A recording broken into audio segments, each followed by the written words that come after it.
Welcome back to the channel. So today's video is going to be taking a look at the market a year ago, because right now everything in the market is just going up, and it has a lot to do with this Pikachu and Surging Spark being a great set, and a lot of collectors are just back for it because there's a big chase card to be had. And Pokemon investing right now is easy because of the effects of one big chase card, really, or two. You can consider Greninja as well. It's just a new market, a new boom in the market, right? But just a year ago, I want to go back just a year ago and look at how bad the market was. There was no love in the market a year ago. Only from the diehards. They were not happy with Scarlet Violet when it first came out, and I don't know why. Because I love this set for a base set. It has so many great cards. So we're gonna take a look at the price and how much it gained if you invested a year ago. So if you just went with your gut, bought these, because anything below MSRP is a steal of a deal. If everything in Pokemon goes above MSRP. So if it's below MSRP, steal of a deal, and at least it gets above MSRP and you're good.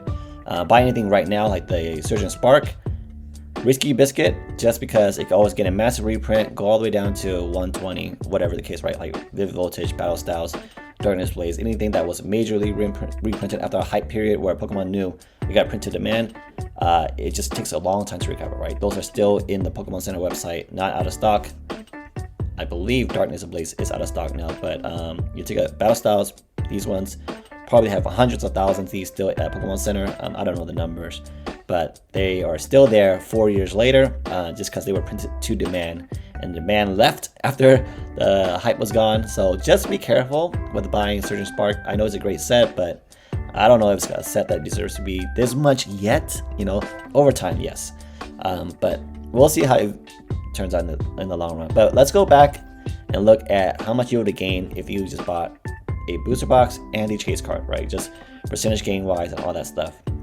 So a year ago, Scarlet Violet base set could have been had for 90 bucks. And then now, just pretty much in the last, 3 months, right? That's where they started rising the last 3 months. So over 27% in the last 3 months, over a year, 45%. That beats the S&P 500. And then Gardevoir, a card that has just been lingering around the $20, $25 mark for a long period of time, finally is getting the push.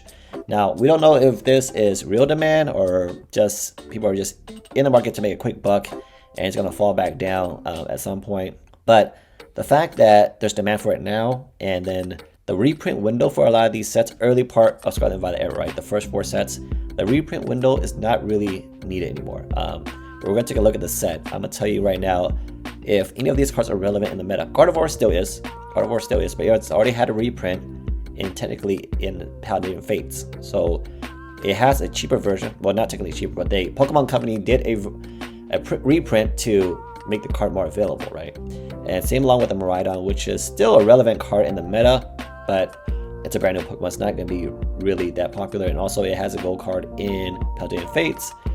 This Drowsy out of the blue is going crazy bananas. I don't know how real this is. I always wonder how real these things are. Overnight from a $15, $13 card to $31. I don't believe this. So this one's probably coming back down. Probably a little manipulation. Next we go to Paldea Evolved, my personal favorite set. It did get a reprint, what I've heard, a small reprint restock around this early this year. Maybe around this period. I'm not even sure, but YouTubers are talking about it. And then now it's really going up. Again, once it goes above MSRP, it just shoots up. Paldea Evolved is one of the best sets. It's got the first big chase card in Scarlet Violet era. This is pushing $200. A 200% return on a illustration rares. This card is bananas. It's out of the blue. No one expected that. I didn't expect that, or else I would have bought it. But the booster box I do have, and this one's already up 87%. So great returns on that. Chase card and a booster box is the best new investment. So you can sell your singles, maybe keep the seal for even longer, because singles will at one point cap off, in my opinion, will. But Paldea Evolved, one of the best sets. A very deep set. Everything in here on the first page is above $10. You got Iono. This one's just been sitting around there. This one's been holding value around the $40 mark for these 2 cards. And Meryl, another illustration rare of an older Pokemon, just like the Drowsy, just going up in value. So older Pokemon, like we've said, are the ones that are going to shoot up in value.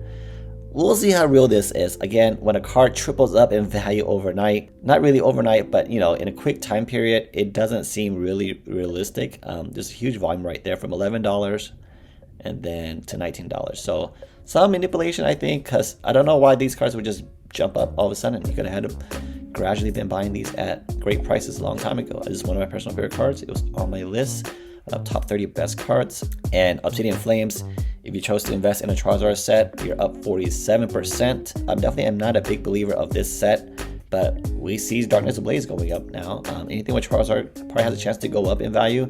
But again, this one could have been had for $100 for a long period of time, and you'll be up 47%. And the Charizard is only up 19%. So this is really one of my least favorite chase cards of Scarlet Violet era, and it did get a better version, the shiny version in Paldean Fates. So there was a reprint. There's no need to reprint this set again.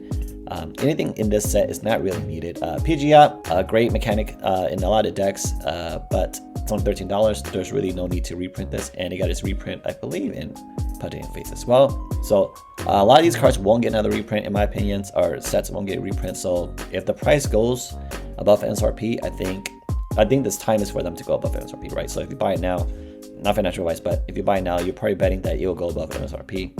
And the greatest set thus far, specialty set 143. That's 170% return on 151. So see, 151, it's always been gradually going up in value, so it's more like real demand and organic versus something like the other sets prior. It all jumps up at once, which is kind of difficult to time, right? But when it's in a low like this, like singles are easy to time.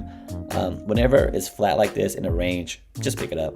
It's not going to go any lower, obviously. And if you want the card, you just pick it up. If you're going to bet on the card, that's probably the time to pick it up. And this card has increased 75% in just 3 months. So a lot of hype came in around that 3-month period, or July, I guess, or no, 3 months period, right? Yep, overnight, 143 to the next leg up, 210. A lot of these cards are just going to keep going up unless there is a major reprint for 151. And I guess the reprint doesn't matter because we have Blooming Waters already in Costco, and it's still going crazy, right? People are selling out. It's selling out in 1 minute as soon as the store opens, and people are just scalping it right now. They're going for double on eBay. This is the Evolving Skies of the set. I don't know. I mean, Prismatic Evolution, I guess it's the Evolving Skies, but there was no other set in Sword and Shield era that really had a second great set. So this one is really special.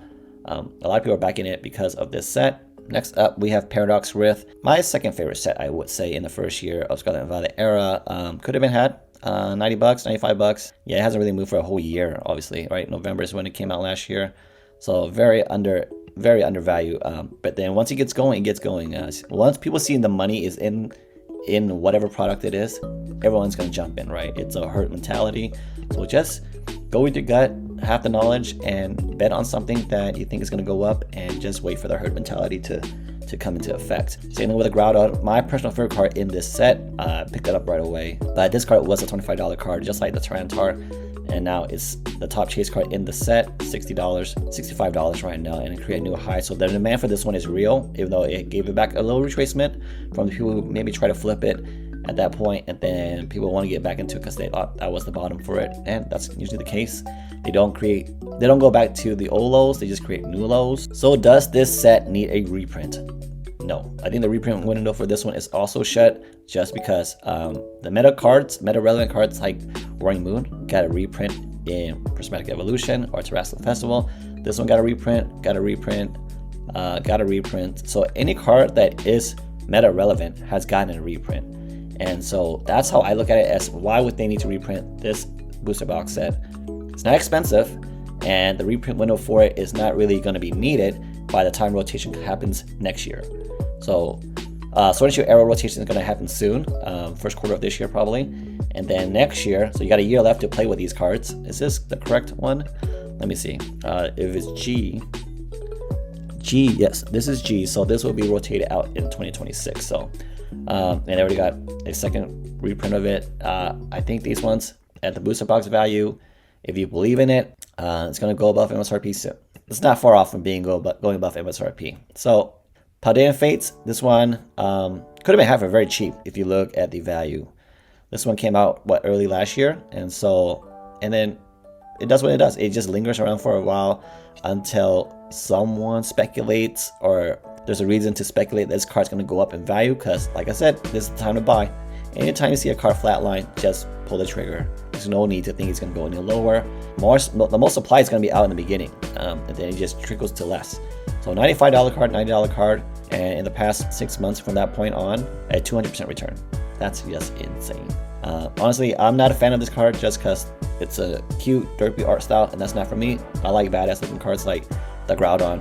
But this set, again, these were reprints. These are all reprints, so the price on these are probably going to be steady. Shiny Pokemons, they're not all doing that well. Only the Charizard card is doing well. Charmander card, just because that goes with the Charizard for the Charizard meta. Pikachu, I think, is just a fan favorite. But outside of that, if you're not Gen 1, you're not holding much value.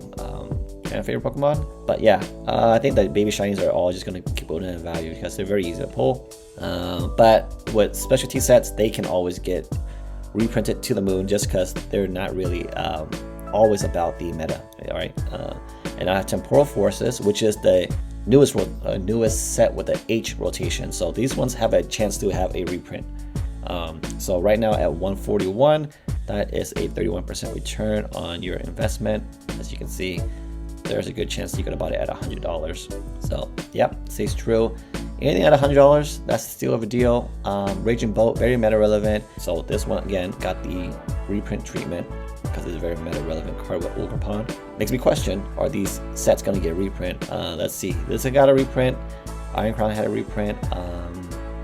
I think these all got reprints in gold versions in Terrastal Festival. So again, are they gonna make a reprint of this? I'm not sure. I don't have a Pokemon store. Twilight Masquerade. Now this one for sure is gonna get a reprint. Its lows were $100, $110. So roughly we'll say we'll say a 36 return on your investment buying that one. Now this one we're looking at a 6-month window because it hasn't been a year yet. Greninja, this card needs a reprint for sure. I will believe there will be another specialty set, maybe end of the year. Is that possible? I wonder how they're gonna stick this out into another card. It's just collectors, I believe. It's not really meta relevant. I don't believe there's any meta deck playing this one, but it's very popular with collectors, so we'll see how they handle that one. This is just collectors. These are collectors. Blood Moon Ursaluna got its reprint. So this one also, yeah, a lot of these cards got secondary cards reprinted. Again, it's hard to say. They're not that expensive, and they got additional cards to help, ease the demand for it. Let's see what else we have. All right, Shroud of Fable, the newest sets. This is the worst set. So worst of the worst. Don't buy bad sets. Like, even if you want to believe it's undervalued just because of prices, it could take a while for it to just get above MSRP and so forth to actually have some gains where you can pocket some gains and not just eat up fees, right? Same thing with the cards. They all have time to go down just because they're newest cards. People are opening it. So these all could have new reprints, obviously. Even though this one is shooting up like crazy, 26% already in, 3 months since it's been out. Terrapagos EX, this one has to keep going down. It's not a very popular Pokemon. Beautiful looking card, no doubt, but $100 card, $150 card, down to $75. That's already 50% drop, and I could see it being $45, $50 if it really wants to. I mean, it's pretty meta relevant, I would say. Like, there's reasons to play it. And then we got Surgeon Spark.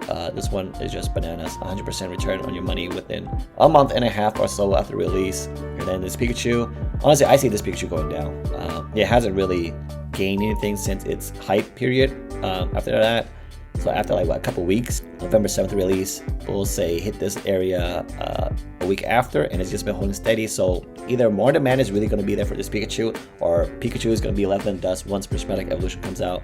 This one could be like $350, $300. I don't know, but that's my guess. It's all speculation. I hope you guys enjoy the video.